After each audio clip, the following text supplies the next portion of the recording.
नमस्कार दोस्तों, स्वागत है आपका डिस्कस पॉइंट में। आज के इस वीडियो में हम सॉल्व करेंगे कुमाऊं यूनिवर्सिटी बीएड 2022 के हिंदी लैंग्वेज का पेपर। फर्स्ट क्वेश्चन है, शुद्ध हिंदी वर्तनी का चयन कीजिए। तो इसके ऑप्शंस में से जो राइट आंसर है वो है ऑप्शन ए, परिणति। नेक्स्ट क्वेश्चन है, शुद्ध हिंदी वर्तनी का चयन कीजिए।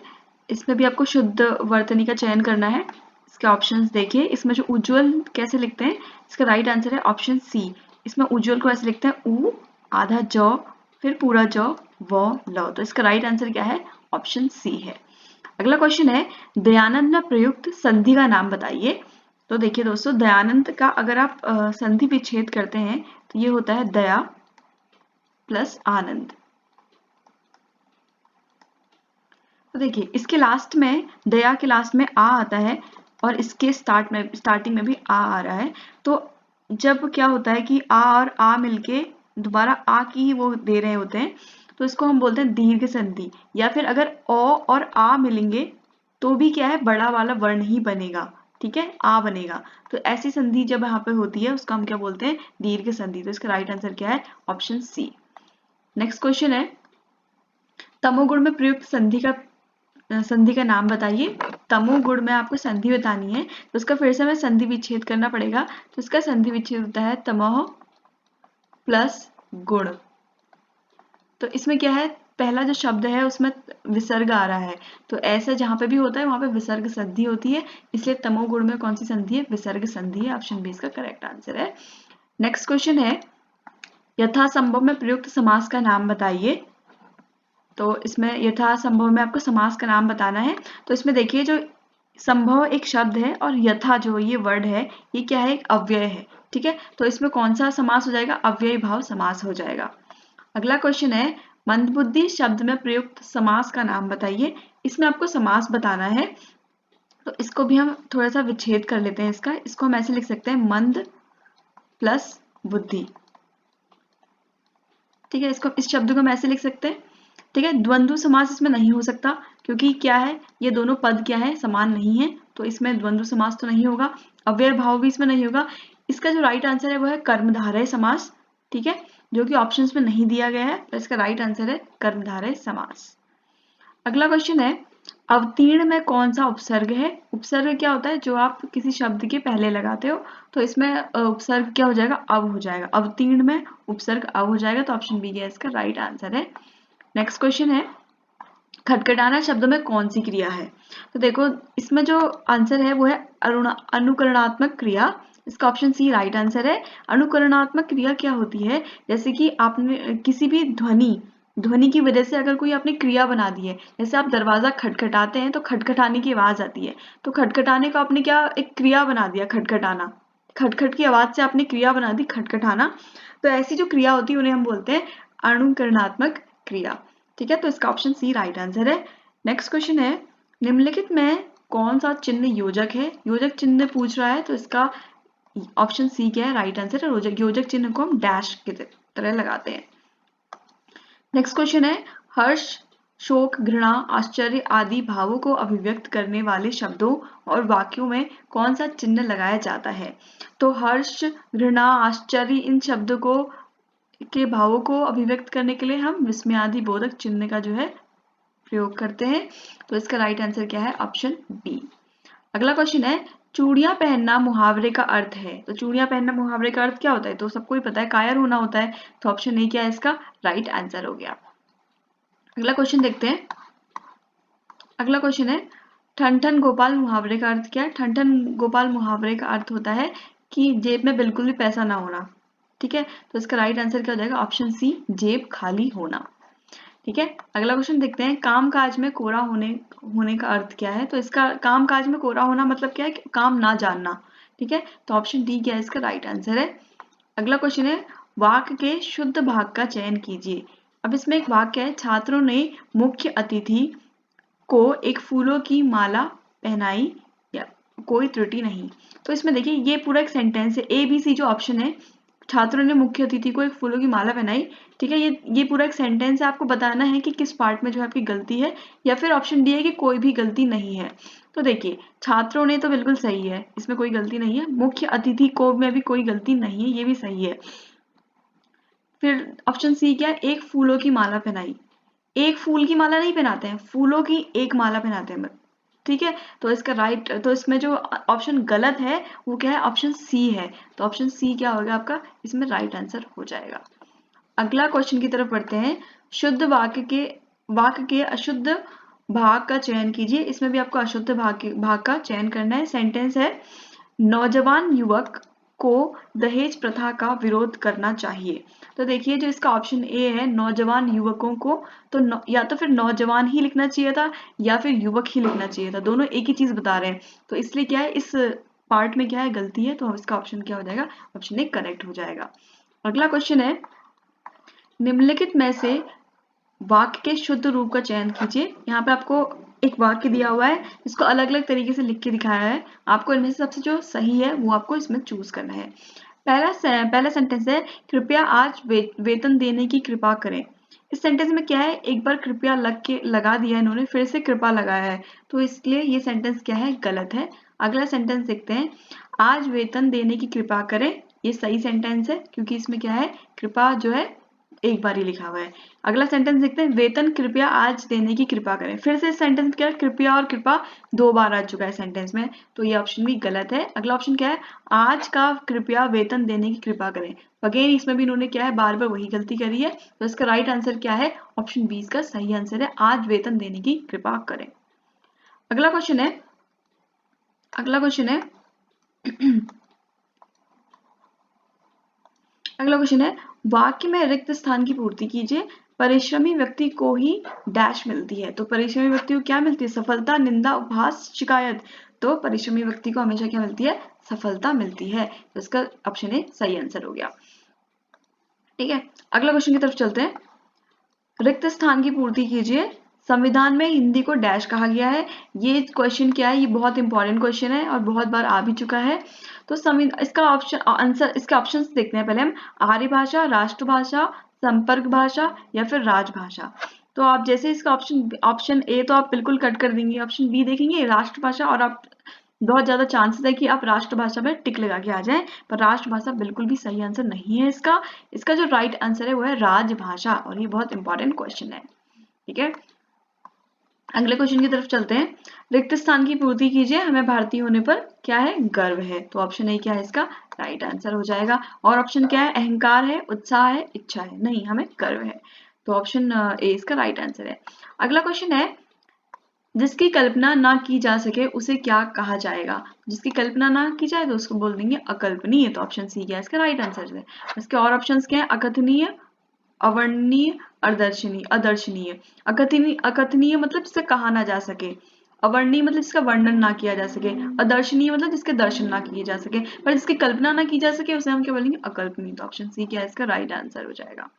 अगला क्वेश्चन देखते हैं, स्त्री पुरुष का जोड़ा के लिए एक शब्द है। तो स्त्री और पुरुष के जोड़े के लिए हम क्या शब्द यूज करते हैं, उसका हम बोलते हैं दंपत्ति। तो इसका ऑप्शन क्या है, राइट आंसर ऑप्शन डी है।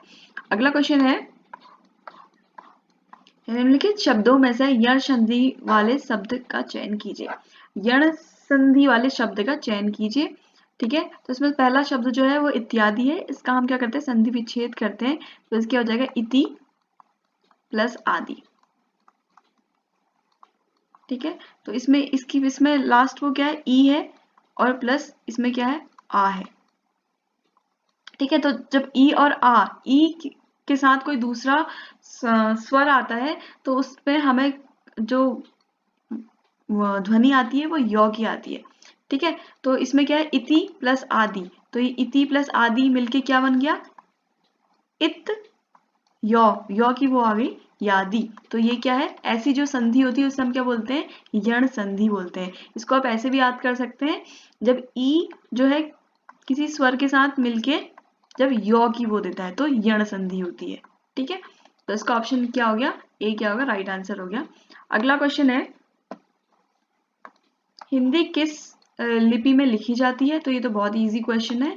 ऑप्शन है फारसी, गुरुमुखी, देवनागरी, मैती। तो इसका राइट आंसर क्या है? Option C, Devanagari. अगला क्वेश्चन है संविधान की अष्टम सूची में कितनी भाषाएं हैं? तो इसके ऑप्शन है 15, 18, 20, 22। तो ये भी एक बहुत इंपॉर्टेंट क्वेश्चन है, बहुत बार आ चुका है।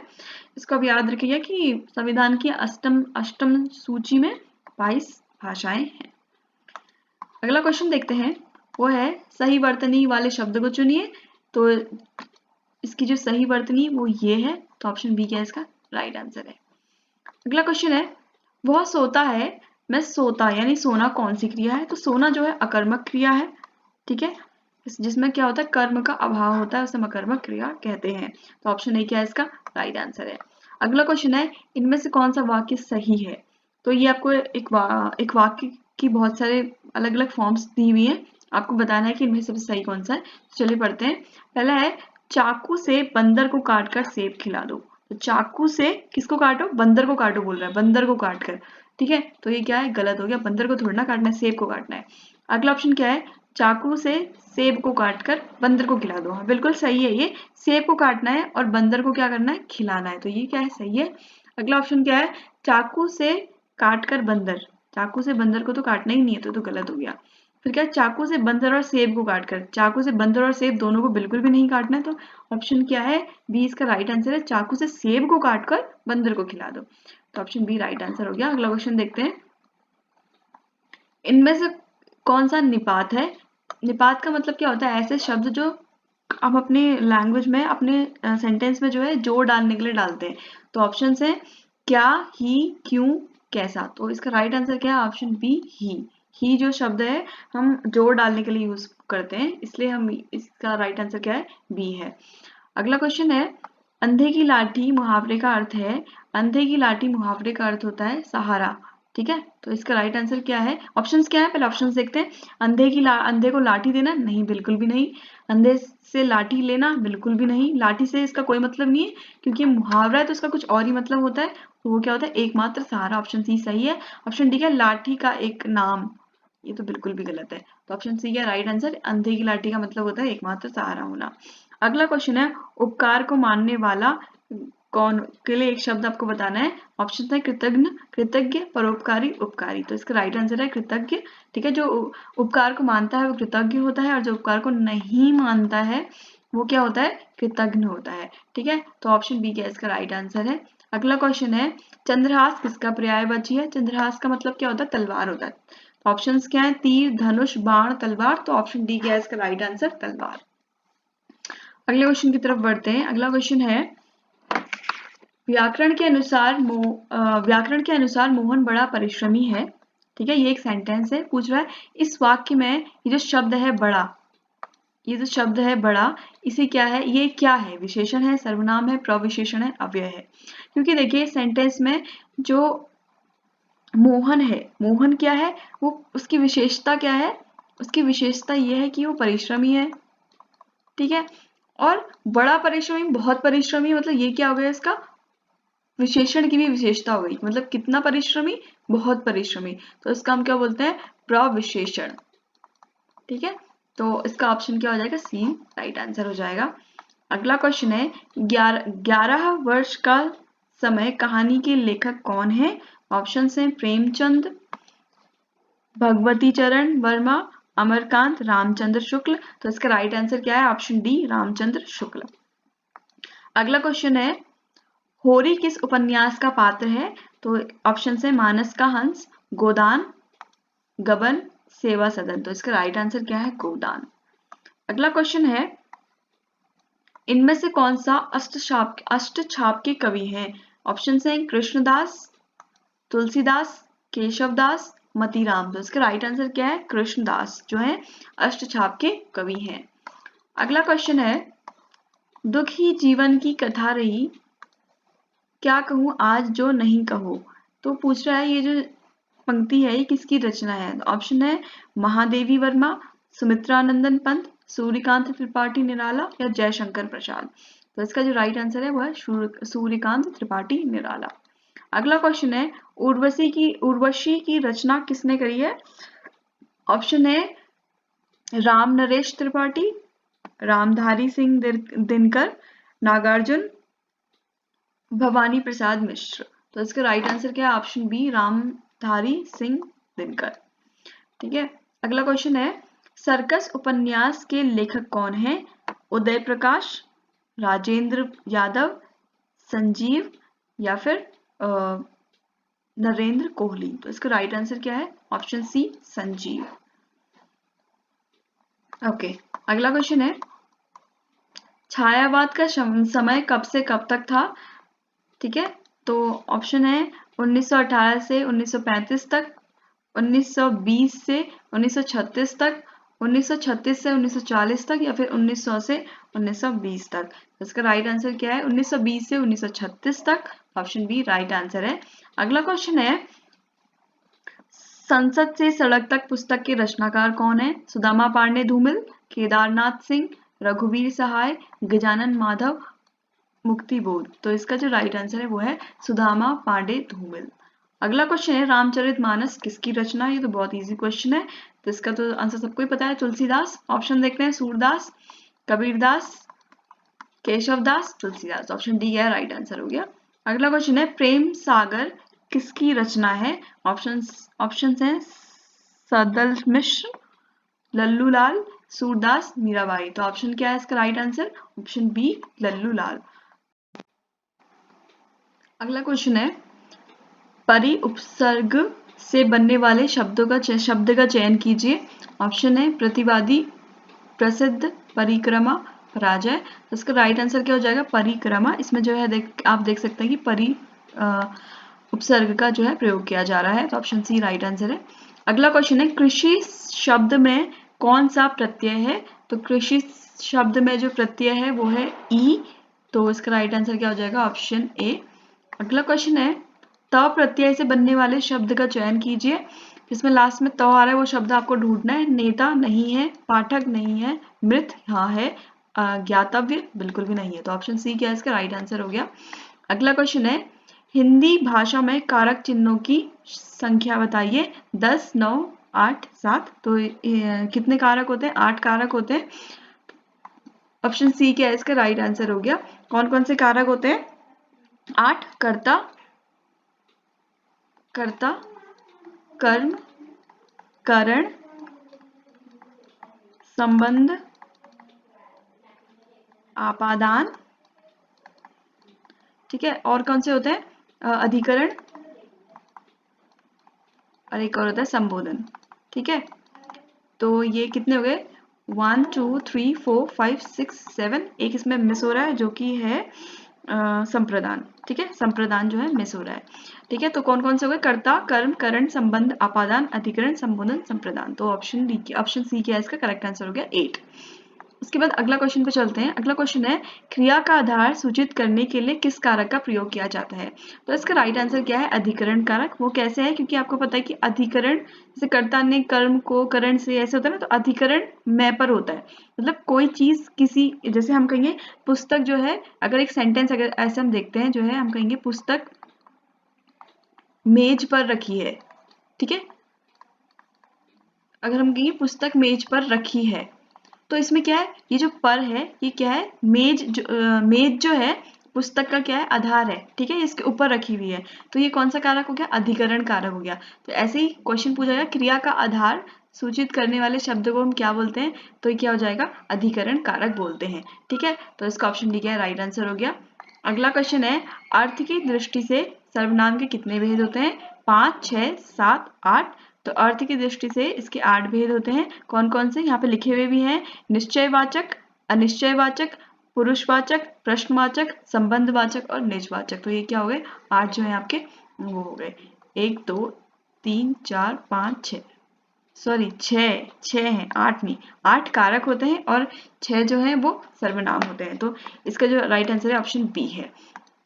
अगला क्वेश्चन है, ढेरों अनाज में कौन सा विशेषण है? तो आपको इसमें विशेषण बताना है। देखो, तो ढेरों जो है, ढेरों शब्द जो है वो अनाज की क्या बता रहा है? क्वांटिटी बता रहा है, बट कोई फिक्स्ड क्वांटिटी नहीं है। अगर फिक्स क्वांटिटी होती कि 1 किलो 2 किलो 10 किलो तो हम क्या कहते हैं, संख्यावाचक कहते हैं, ठीक है। लेकिन क्योंकि इसमें 10 ऐसे करके 10 1 2 संख्या आ रही है, लेकिन इसमें क्या है, ढेरों बोल दिया है, क्वांटिटी बताइए सिर्फ कि तो इसके लिए कौन सा हम सर्वनाम विशेषण यूज करेंगे, वो क्या है, परिमाणवाचक, ठीक है, क्वांटिटी बता रहा है। उसके बाद अगला क्वेश्चन है, चुल्लू पर पानी शब्द में कौन सा विशेषण है, इसमें भी आपको विशेषण बताना है। अब पानी कितना है, ठीक है, चुल्लू क्या बता रहा है कि पानी कितना, चुल्लू भर के है। यहाँ पे फिर से क्या बता रहा है, इसकी क्वांटिटी बता रहा है, तो अगेन ये कौन सा विशेषण हो जाएगा, परिमाणवाचक विशेषण हो जाएगा। तो दोस्तों ये था कुमाऊं यूनिवर्सिटी का हिंदी का पेपर। मिलते हैं अगले वीडियो में। Thank you.